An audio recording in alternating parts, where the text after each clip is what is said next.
तो हम हिंदुस्तान की हिफाजत के लिए खड़े हैं, इस मुल्क के वफादार हैं और इस अपनी वफादारी के प्रतीक में आज हम ये बताने आए हैं कि हम जिंदा हैं तो जिंदा होने का एहसास दिलाते हैं। और कहता है ना कि वो खौफ में जीते हैं इसलिए कि उन्हें जीना है, हम बेखौफ जीते हैं इसलिए कि हमें अपने वक्त तक जीना है। तो हम वो कौम कोई मांग नहीं है, हमारे अधिकारों का छीन भिन किया जा रहा, हमारे अधिकारों का अतिक्रमण किया जा रहा है। हम कम मुसलमानों को, माइनॉरिटीज़ को, हिंदू, मुस्लिम, सिख, ईसाई, ये जो समाज का जो मुख्य बिंदु है उसमें ये लोग जो बहुसंख्यक राजनीति करने वाले लोग हैं, मुसलमानों को हमेशा हाशिए पे लाने की जो फिराक में लगे देश के जो हैं शासक हैं, तो आज उनको ये ऐतिहासिक प्रदर्शन दिखाया गया और प्रदर्शन में आने वाले तमाम लोगों का हम शुक्रगुजार हैं। हम तमाम लोगों को बधाई देते हैं, मुबारकबाद देते हैं कि और पटना के ऐतिहासिक गांधी में आपका दिल से इस्तकबाल है।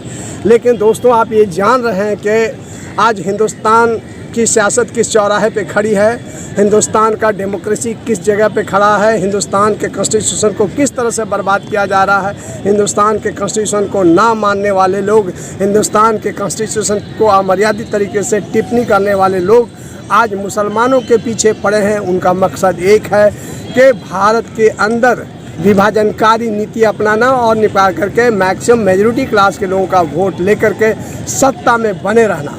तो ये सत्ता के लुटेरे लोग हैं, सत्ता संभालने के लिए सत्ता की लालच में भारत के आइन को बर्बाद कर रहे हैं, भारत की एकता और भाईचारे को तोड़ने की कोशिश में है। तो हम तमाम जो यहाँ पे आए थे, मैक्सिमम लोग मुसलमान ही लोग आए थे, लेकिन हिंदू भाई भी थे, उनका भी हमें समर्थन है। और देश अभी डेमोक्रेटिक तरीके से जो चल रहा है उसमें हमारे हिंदू भाई का भी समर्थन मिल रहा है। लेकिन चंद ऐसे दरिंदे जो हैं, जो आपने देखा होगा कि आज़ादी के पहले भी आज़ादी के आंदोलन के विरोधी थे, वही विरोधी लोग आज भी भारत में कुछ हैं जो भारत के अंदर विरोधी नीतियों के सहारे भारत को चलाना चाहते हैं। तो हम इसकी ज़ोरदार खंडन करते हैं। वक्फ बोर्ड के अंदर जो मुसलमानों ने अपनी प्रॉपर्टी वक्फ को दिया ताकि एक वेलफेयर कानून वेलफेयर किया जा सके, उसमें अगर कोई त्रुटि है, कोई कमी है तो आप उसको संशोधित किया जा सकता है बैठ करके।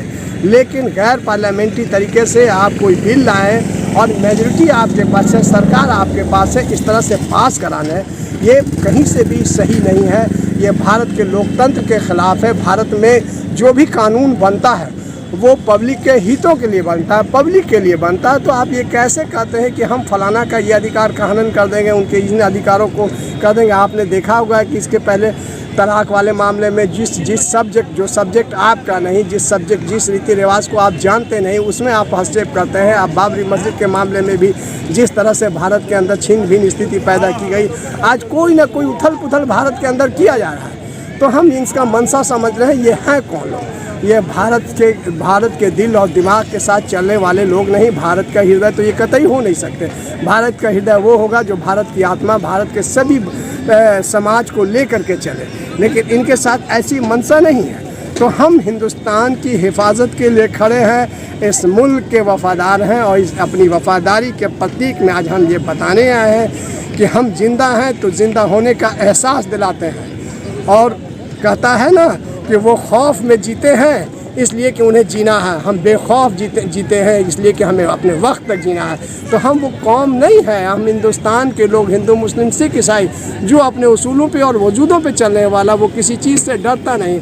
हम संघर्ष करेंगे और ऐसे हज़ारों और लाखों संघर्ष करेंगे और देश के अंदर आज़ादी के बाद फिर एक नया इतिहास बनाएंगे और फिर इस सरकार को बदलेंगे। और इस सरकार के काले कानून, जो काला कानून से जो भारत से चलाने की कोशिश कर रहे हैं, दमनकारी नीतियों से, हम इसका खुला विरोध करते हैं। और उस खुले विरोध के लिए जो इन्होंने वक्फ कानून लाया, जो किसी भी तरह से किसी के अधिकारों का अतिक्रमण करने के लिए कानून ले आते हैं, क्योंकि मेजॉरिटी में कल ये कुछ भी कर सकते हैं। ये बोलना भारत की लोकतांत्रिक व्यवस्था पूरी तरह से छिन्न भिन्न हो चुकी है। कहाँ पे भारत का लोकतंत्र रह चुका है? आप कहते हैं कि फॉर द पीपुल है, तो ये फॉर द पीपुल वाली गवर्नमेंट तो है नहीं। आपने मैक्सिमम जब कोई कम्युनिटीज़ का पूरी की पूरी कम्युनिटी जब कह रही कि ये चीज़ गलत है और अगर उस पर बिल लाते हैं तो ये गैर कानूनी है, इलीगल है और इनडेमोक्रेटिक है।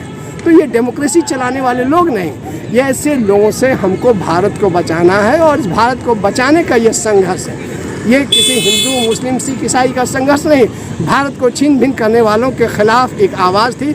अब वफ़ जो है हमारे शरिया ने जो ये कदम लिया है वो इसका एक पार्ट है। और ऐसे हज़ारों संघर्ष होंगे जब जब भारत के ऊपर, भारत के आइन पर हमला करेंगे, भारत के संविधान पर हमला करेंगे, तो हम ऐसी आवाज़ें उठाते रहेंगे, ऐसे संघर्ष से अपने जिंदा होने का एहसास कराते रहेंगे।